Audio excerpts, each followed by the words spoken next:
Acho que é a terceira vez, né, que eu venho. Graças a Deus. Então eu já me sinto em casa, já faço parte de vocês. Nós somos da mesma família, né? Do mesmo pai. E estando aqui pela terceira vez, já me sinto em casa e agradeço a Deus por essa oportunidade de poder estar aqui. E de vez em quando a pastora lembra de mim. Graças a Deus por isso.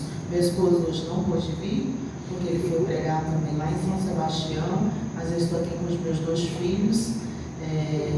Graças a Deus pela companhia deles, que vão estar intercedendo por mim. A palavra do Senhor em Ruth, capítulo 1,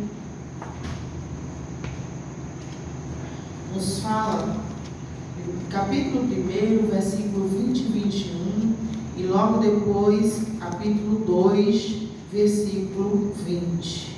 Eu gostaria de ler com os irmãos, primeiro capítulo 1, versículo 20 e 21. Nós vamos meditar nesta noite sobre a família de Elimeleque, sobre a palavra de Deus traz cura, não é? Foi esse tema que a pastora passou para mim. Nós precisamos de cura através da palavra do Senhor, amém? Ruth, capítulo 1, versículo 20 e o 21 nos diz assim: porém, ela lhes dizia: não me chame de Noemi, mas de Mara, porque o Todo-Poderoso me deu muita amargura. Quando saí daqui eu era plena, mas o Senhor me fez voltar vazia. Por que então querem me chamar de Noemi? Se o Senhor deu testemunho contra mim e o Todo-Poderoso me afligiu. Agora nós vamos ler o capítulo 2, o versículo 20. Que diz: então Noemi disse à sua nora, que ele seja abençoado pelo Senhor Deus, que ele não deixou de ser bondoso, nem para com os vivos e nem para com os mortos. Senhor, nós te louvamos pela tua palavra, porque ela é fonte de alimento para as nossas vidas. Nós te louvamos porque é a tua palavra que fala conosco. Nós te louvamos porque o teu Espírito Santo não deixará que a gente volte daqui da mesma forma, mas o teu Espírito Santo falará através da tua palavra, porque ela vem para nos consolar, para nos corrigir, para nos exortar. E nós viemos aprender algo, ó Pai, com essa família, com o livro de Ruth, e que essa palavra entre em nossos corações e torne-se vida, e nós não sejamos apenas ouvintes, mas praticantes do que o teu Espírito Santo vai nos falar nesta noite, em nome de Jesus. Amém. Nós vamos falar sobre a família de Elimeleque, mas eu vou pegar mais no capítulo 2 de Ruth. Mas antes da gente chegar no capítulo 2, eu gostaria só de dar uma passagem sobre o capítulo 1, que mostra que é uma família que teve, se a gente pudesse dar um tema também a essa mensagem hoje, é fugir ou enfrentar. Fugir ou enfrentar. Todos os dias a gente tem esse desafio. Ou a gente foge das situações, ou a gente fica omisso às situações, ou a gente fica passivo às situações, ou a gente enfrenta as situações que sobrevêm sobre a nossa casa, sobre a nossa vida, sobre a vida dos nossos filhos. Todos os dias somos chamados a termos decisão. Eu acho que deve ser muito complicado para uma pessoa que se sente indecisa e insegura, porque todo dia a vida nos leva a tomarmos decisão. A gente precisa, ela exige de nós decisões. E essa família não foi diferente. Eles moravam em Belém, e a palavra do Senhor mostra, antes do livro de Ruth, o livro de Juízes, pessoas que serviam ao Senhor, mas no meio do caminho começaram a servir ao Senhor por um tempo e depois não servia a Deus e servia a outros deuses, e por causa disso foram abrindo várias brechas, e os midianitas entraram na cidade, tomaram muitas coisas. Era um tempo onde o povo que era para servir a Deus ficou entre dois senhores, e por causa disso eles foram perdendo batalhas, foram perdendo suas posses, foram perdendo suas casas, E a Bíblia diz que no livro de Ruth, logo após Juízes, já mostra que havia fome em Belém. Engraçado que Belém quer dizer a casa do pão, mas havia fome ali. E quando a família de Elimeleque percebeu que havia fome, eles tomaram uma decisão de ir para outra cidade, sair para a cidade de Moabe, porque talvez lá em Moabe houvesse abundância, a fartura, não houvesse a fome. E a Bíblia diz que Elimeleque vai com a sua esposa Noemi e com seus 2 filhos, Malom e Quileon, para a cidade de Moabe, uma cidade totalmente pagã. Foram os moabitas que fizeram tantas coisas com os servos de Deus, que tomaram posse de tantas coisas, mas mesmo assim, na hora da fome, Elimeleque não raciocinou. Ele preferiu fugir de Belém e ir para uma cidade, porque naquele momento, naquela hora, aquela cidade, talvez na sua visão, estaria em condições mais favoráveis do que a cidade, do que o local que ele estava. E o que a gente aprende com isso? Muitas vezes nós queremos encontrar situações melhores do que a gente está, mas sem a decisão de parar e pensar: Deus, é o melhor para mim? É o melhor para minha família? Sabe, porque nós somos muito limitados. A gente vê o hoje, a gente vê o momento, mas o nosso Deus, ele é amplo. Ele vê o além, ele vê muito mais. E quando a gente para perguntar a ele, ele pode nos direcionar a não cair em situações. Porque como a gente é limitado, muitas vezes a gente vê só o que estão nos apresentando. E eles creio que não pararam para orar, só viram essa cidade está com fome, aqui nós vamos nos perder, então vamos para outra cidade. E a Bíblia diz que eles foram para outra cidade, e agora eles iriam enfrentar outro tipo de crise, porque a crise da fome, às vezes, dá para você ir levando, mas a crise que eles entraram foi muito mais profunda, foi de enfermidade e de morte. Então, quando a gente às vezes quer fugir de uma situação, a gente pode entrar em outra bem mais complicada, porque nós precisamos perguntar: Senhor, a fome onde eu estou, a crise onde eu estou, mas para onde eu quero ir? A crise é maior? Eu vou ter estrutura para passar por essa outra crise? Porque há momentos que é para você parar, enfrentar aquela situação, pedir estratégia e sabedoria para aquela situação, porque se você fugir, você pode ir para uma situação que talvez não seja tão boa. Às vezes é boa, se você perguntar e o Espírito Santo falar com você, tocar no seu coração, vá, porque a situação vai ser boa, mas para eles não foram. E a Bíblia diz que quando eles chegaram lá em Moabe, saíram 4 pessoas, pai, mãe, 2 filhos. E a Bíblia diz que após um tempo Elimeleque adoeceu e morreu, e agora ficou só a mãe e os 2 filhos. E mais um tempo, a Bíblia não fala exatamente o que aconteceu com eles, mas mostra que os 2 filhos dela morreram. Eles eram casados, não tinham filhos, e logo após os 2 falecem.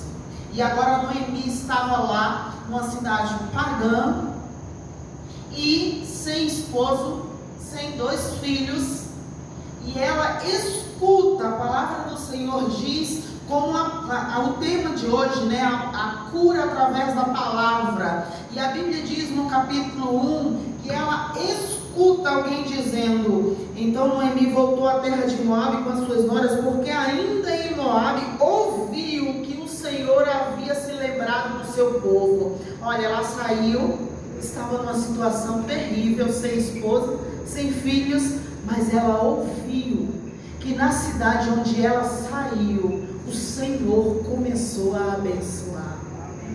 E essa palavra que ela ouviu, ela disse: eu vou voltar para minha terra, sem filhos, sem marido, mas eu vou voltar. Será que era o momento de sair? Eu não sei, mas agora eu volto só. E a Bíblia diz que ela se despede das suas noras e diz: não adianta vocês irem comigo. Naquele tempo, quando não se tinha filhos, né, as noras estavam liberadas para poder casar e ter filhos. Naquele tempo se dava muito valor às gerações, né? E eles morreram, não deixaram filhos. E ela diz para as noras: não vão comigo, vocês estão liberadas para fazer novas famílias. E a Bíblia diz que Orfa escuta e diz: tá bom, minha nora, eu vou ficar. Mas Ruth diz: não, eu vou com você. Para onde você for, eu irei. Para onde você repousar, eu vou repousar também. Eu não vou deixar você. E eu acho tão interessante que ela estava em uma situação amarga. Ela mesma diz, né? Quando ela entra na cidade, ela estava... Agora, você já imaginou alguém convivendo com alguém amargo? Deve ser terrível o que Ruth ouvia. Porque a amargura, a Bíblia diz que a amargura, ela sai, às vezes, contaminando. Né? É como a raiz, ela vai pegando. Uma pessoa, quando ela está amargurada, ela fala com um, ela fala com o outro. Às vezes o ambiente todo sente, mas mesmo assim, Ruth, vendo que ela estava amarga, que ela devia estar murmurando, reclamando, a Bíblia diz que ela começa a culpar a Deus. A culpar a Deus porque eu saí e perdi tudo. Não é assim que às vezes acontece? Ela não coloca a decisão, nós decidimos sair. Ela colocou agora a culpa em Deus. E nós, como humanos, muitas vezes fazemos isso, né? Temos as nossas escolhas, as nossas decisões, fazemos os nossos atos, mas quando não dá certo, de quem é a culpa?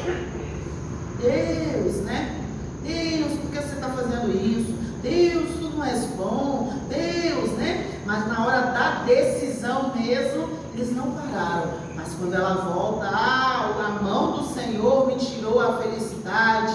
Eu tinha alegria e voltei vazia para a cidade. Por que vocês vão me chamar de Noemi? Eu agora sou amarga. A mão do Todo-Poderoso pesou sobre mim.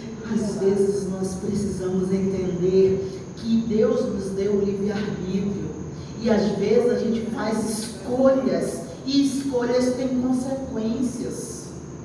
E as consequências, quando vêm, não adianta a gente culpar o filho, o marido, a esposa, culpar a sociedade, culpar o trabalho, o chefe, a faculdade, os amigos. A gente precisa entender que a gente é livre para escolher, mas também a gente é livre para quando vir as consequências. Mas o ser humano não quer entender isso. Ele quer ser livre para escolher. E quando vem as consequências, vou encontrar um culpado. E quando ela entrou na cidade, ela disse: eu saí daqui feliz, estou voltando amargurada. Mas ali estava a sua nora com ela. E aí, no capítulo 2, nós vamos começar a entender que Deus muda o quadro das nossas vidas, mesmo quando a gente falha. Mesmo quando a gente coloca a culpa nele. Ele não é homem para agir igual aos homens, porque às vezes a gente faz isso com os outros ficam com raiva da gente e se afasta. Deus não. Deus entende a nossa dor. Muitas vezes sabe que a gente é falho de culpar ele em situações que ele não tem a culpa, mas ele está ali de braços abertos dizendo: eu vou mudar a tua história. Amém.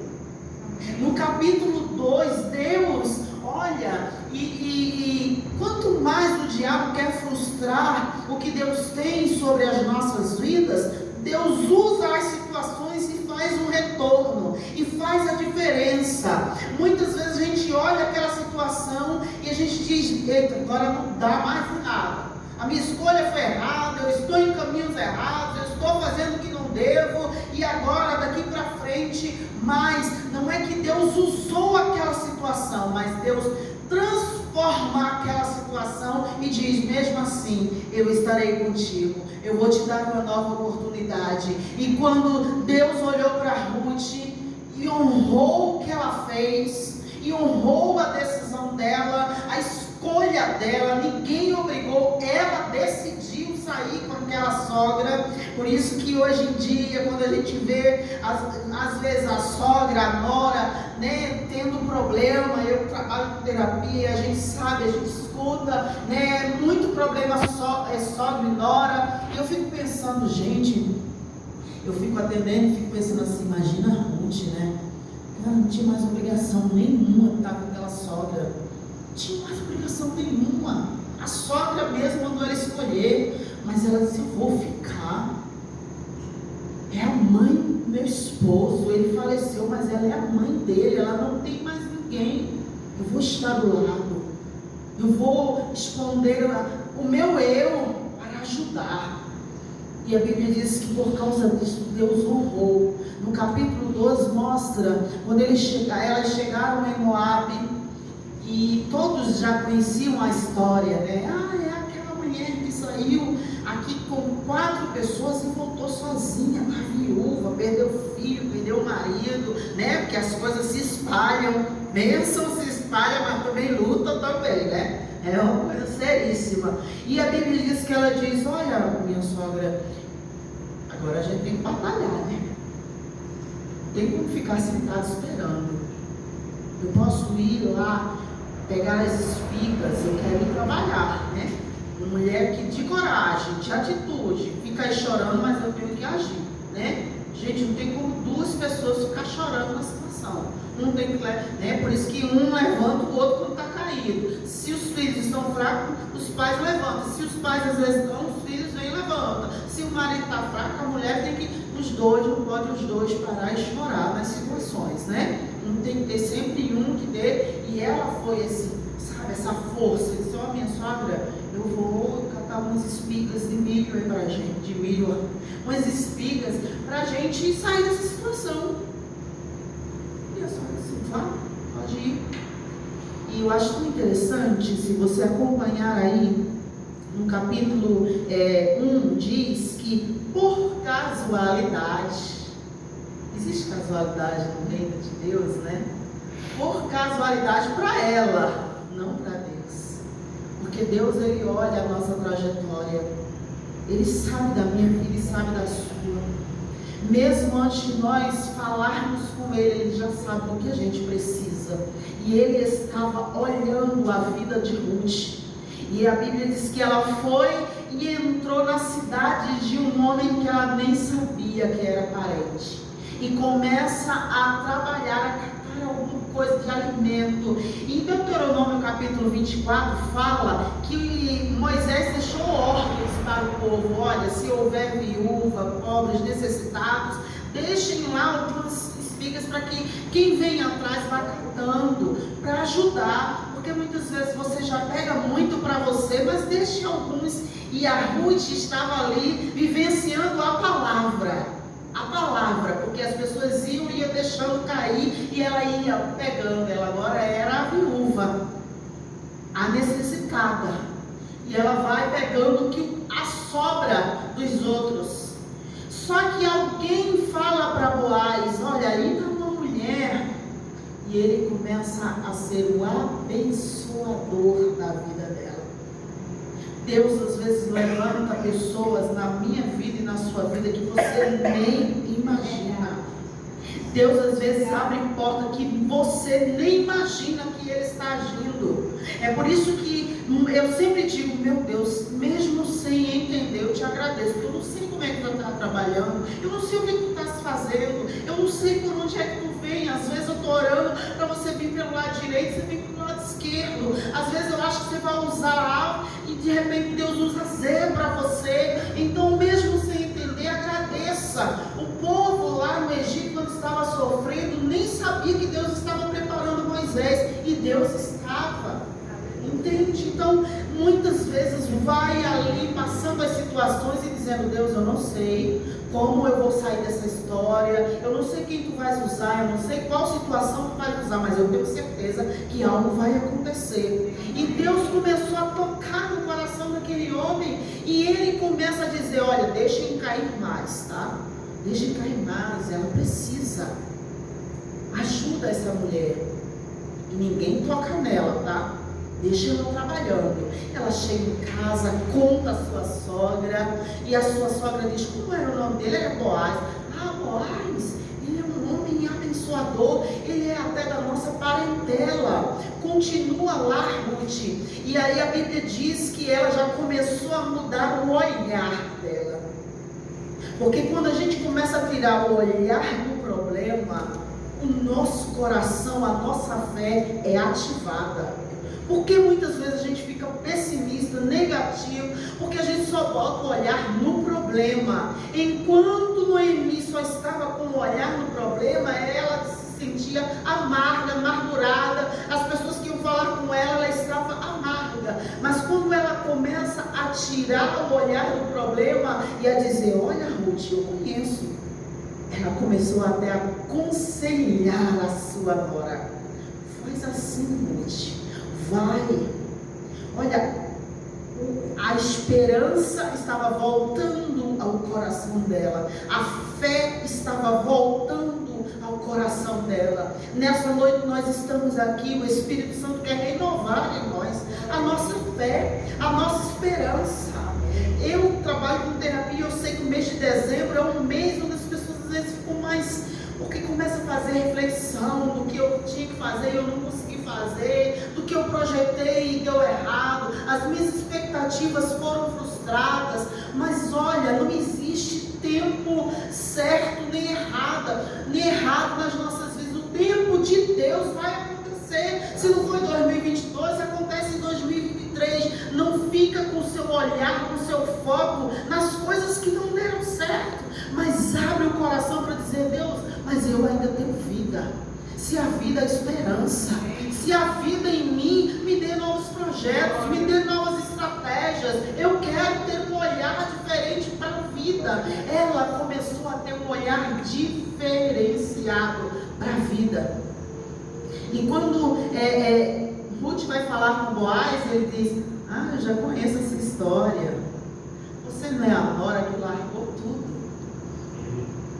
Deus pode espalhar a tua história para o coração de alguém. Eu tomo posse dessa palavra, porque eu não sei quem Deus pode usar para me abençoar, mas uma coisa eu sei: Ele pode usar alguém.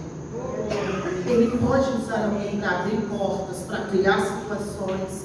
E quando ele começa a falar: ah, eu conheço essa história, eu sei quem é você. Ela tinha deixado um legado ali, todo mundo devia comentar: a mulher largou tudo, a sua cidade, a sua família, a sua parentela, para vir com uma mulher. E Deus reconhecia esse ato que ela fez.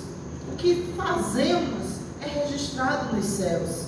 E a Bíblia diz que a sogra agora começa a dizer: olha, Ruth, quando você for, ele é um homem solteiro, quando ele for deitar, deita aos pés dele, cobre os pés dele e fica ali. Ele vai acordar e vai te ver. Quem sabe, né? Ele não olha para você com outros olhos. Uma nova história pode vir sobre você. Você já é viúva, você não tem filhos. E a Bíblia diz que ela segue o conselho. Porque o mais interessante, irmãos, é que às vezes a gente, quando a pessoa está amarga, ou quando a pessoa passou por situações ruins, a gente não quer ouvir a pessoa. Mas ela não. Ela ouviu a sua sogra. Ela começou a sentir que a sua sogra tinha algo diferente acontecendo. E ela fez exatamente o que a sogra falou. Porque ela estava em momento de amargura, mas ela era uma mulher abençoada. O momento não define você. O momento da sua luta não define quem você é.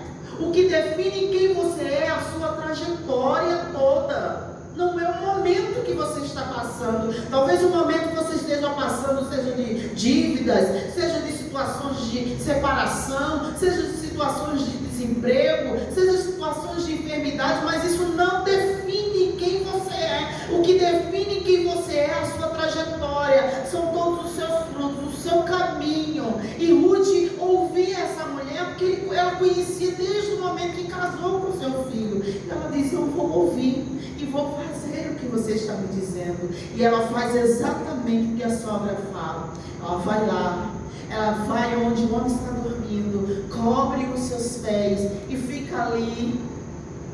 E quando ele acorda e olha: o que você está fazendo aqui, Ruth? Foi uma conquista que ela quis fazer, né? Dizendo: olha, eu estou aqui, se quiser casar comigo, né? Eu sou viúva, você é solteira. E aí, quando ele acorda, ele diz: olha, pela lei, quando alguém fica viúva, quem tem o direito é alguém mais próximo da família. Você tem alguém que é mais próximo. Ela nem sabia nem de Boaz, quanto mais desse outro. E ele falou: eu vou perguntar a ele. Se ele me der a oportunidade, nós ficaremos juntos. Quando ele foi perguntar a essa outra família, que a Bíblia nem diz, o homem simplesmente: não, nem conheço, nem quero, não. E ele diz: então eu vou ser o teu resgatador. Deus tem um resgatador para nós, e teve, que foi Jesus Cristo, que veio e que morreu por nós e nos resgatou das situações que a gente vivencia, e a gente precisa ter fé para isso. Ele disse: eu vou ser o teu resgatador, eu vou abençoar a tua vida, eu vou casar com você, Ruth, eu vou te dar uma nova história, uma nova trajetória. Eu não sei qual foi a história que você passou em 2022, mas eu sei que Deus pode transformar a nossa situação, Deus pode mudar o nosso quadro. Muitas vezes a gente vai perdendo a fé ao longo do caminho, mas o Senhor, Ele quer renovar dentro de nós o que Ele tem preparado para as nossas vidas. Se você está aqui hoje com pouquinha fé, sem força, com o olhar focado nos problemas, comece a olhar para o autor e consumador da tua fé. Comece a dizer: Senhor, assim como Tu deu uma nova oportunidade para essa família, dê para mim também. Mude a minha trajetória. Comece a mudar a sua visão, porque um coração amargo, ele transfere para o rosto. A Bíblia diz que um coração alegre formoseia o rosto. Se o seu coração tiver fé, tiver renovo, vai formosear o seu semblante. As pessoas vão olhar e vão sentir que você tem fé, que você acredita no Deus de milagre. E ela casou. Aquela mulher que estava sendo amarga, ela começa já a mudar a sua palavra.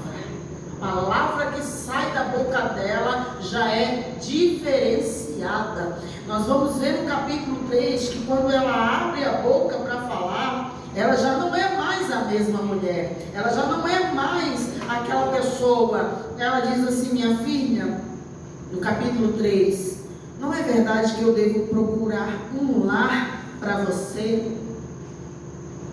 Ela já estava mudando. Se ela tivesse muito amarga, ela dizia: eu vou procurar uma casa para você ficar, Ruth. Porque há uma grande diferença de casa para lar. Casa é construção, é telhado, é teto. Às vezes as pessoas convivem dentro de uma casa. Cada um com sua vida, nenhum se fala, cada um tem, sabe? Mas um lar, ela disse: eu quero procurar um lar. Sabe o que é lar? É aconchego. Lar é acolhimento. Lar é onde tem amor. Ela começa a mudar a voz que sai da boca dela. Já começa a ser uma voz abençoadora. No versículo 20, ela já começa dizendo, que Noemi, a sua nora, então Noemi disse à sua nora que ele seja abençoado pelo Senhor. A pessoa que era amarga, olha as palavras que começam a sair da boca. Quais são as palavras que vão começar a sair da sua boca? Quais são as palavras que Deus quer ouvir saindo da sua boca? Olha, que o Senhor abençoe, que não deixou de ser bondoso. Uma mulher que estava dizendo que Deus era aquele culpado de tudo que ela tinha feito. Olha a diferença agora da linguagem linguagem da mulher. Deus seja bondoso. Então ela começa a reconhecer a bondade de Deus. Quando você vê alguém falando, saiba que o coração está amargurado, comece a interceder por essa pessoa, porque a amargura de alma sai pela boca, mas a alegria da alma também sai pela boca, também sai pelas palavras, também sai pelo olhar. E quando ela começa já a dizer, Deus é bondoso, para um Deus que era culpado de tudo, essa mulher já estava em trajetória. Essa mulher já estava com o coração mudado. E a Bíblia diz que Ruth, ela casa e dá um filho. Tem um filho. Não foi o filho que a Noemi esperava que fosse com seu filho. Seu filho morreu, não deixou neto. Muitas vezes a história não é como a gente quer. Não é como a gente deseja. Deus tinha um projeto, era na vida de Boaz. Quem sabe Boaz não estava orando, pedindo uma esposa, uma mulher, filhos, né? Muitas vezes a história não é como a gente quer. Não tem como ensinar Deus a trabalhar na oração, porque às vezes a gente quer ensinar Deus a trabalhar. Deus faz assim, usa isso. Deus, olha, eu tenho outro projeto para você. O projeto de Ruth não era com o filho da Noemi. O projeto de Ruth era com Boaz, porque ali vinha uma linhagem que está na genealogia de Jesus. Deus tem um projeto diferente. Então abra o seu coração e diga, Deus, talvez o meu projeto, os meus desejos, os meus planos não estão bons. Eu me entrego nas tuas mãos. É difícil, né? Mas é o melhor. E a Bíblia nos mostra, no capítulo 3, olha a diferença, irmãos. Capítulo 3, versículo 18, já começa a acontecer algo diferente na vida daquela mulher. Então, ela começa a dizer, olha, espera minha filha, até que vocês saibam que darão essas coisas. Mulher amarga, que palavras doces está começando a sair da sua boca. Quando alguém está amargo, é melhor ficar em silêncio. Porque quando alguém está doce, começa a sair palavras de incentivo e de ânimo para as pessoas. Ela agora estava sendo transformada, a sua amargura para a doçura. E no capítulo 4, versículo 14, é onde Deus mostra o projeto dele não pode ser frustrado nas nossas vidas. Deixa eu ler o versículo.